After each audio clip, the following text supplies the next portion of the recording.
Alors voilà, je m'appelle Eric, je travaille pour une maison d'édition qui s'appelle De Books Supérieur et j'ai une fonction de délégation pédagogique et commerciale.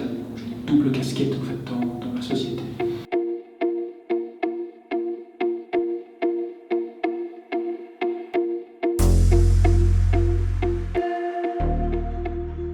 Alors, les fonctions principales sont les fonctions d'assistant d'édition. Éditeur évidemment aussi, mais là c'est peut-être moins souvent, puisque généralement le cadre qui est là sont des cadres qui ont de l'expérience et donc on profite de cette expérience, on essaie de les garder. Voilà un petit peu notre politique. On a aussi les stagiaires, des stagiaires dans les domaines, je dirais, administratifs ou des stagiaires dans le domaine de l'édition également.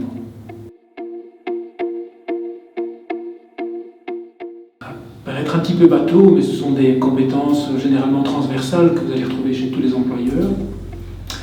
L'honnêteté qui est en fait une compétence sociale en soi, mais vous avez également la rigueur, puisque le domaine de l'édition demande un travail assez méticuleux dans la relecture des manuscrits par exemple, donc une bonne orthographe, une grammaire impeccable. Voilà, ce sont des compétences vraiment généralement classiques que vous allez retrouver chez tous les employés. En tout cas, que je juge moi importantes et intéressantes. Pour n'importe quel type de métier, savoir écrire correctement, savoir s'exprimer correctement, savoir écrire sans faute, c'est quand même très important. On est n'importe quel type de métier. Alors, le travail en équipe, bien entendu, puisque un assistant d'édition va travailler sous la supervision d'un éditeur. Il y aura également le travail d'équipe avec les services de production, les graphistes. Il y a toute une chaîne, entre guillemets, dans le livre, donc parfois on ne soupçonne pas, mais il y a depuis l'auteur, évidemment, qui vient avec son projet, ou on sollicite pour un projet. Il y a la rencontre avec cet auteur, il y a une mise en confiance, il y a une explication de son projet en tant que tel, puisque c'est un petit peu son bébé.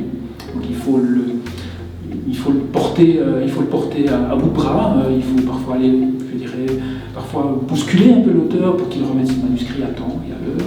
Donc il y a tout un travail de confiance, un travail de relationnel à faire, à mettre au point avec l'auteur. Et puis après il y a le suivi, évidemment, le planning qui doit être, on espère, tenu. Comme on dit toujours, entre les dates éditeurs et les dates imprimeurs, c'est pas toujours la même chose, mais voilà, c'est des choses qui sont importantes à tenir à l'œil. Donc il y a vraiment ce travail au jour le jour, qui est parfois un peu procédurier, mais qui est absolument nécessaire.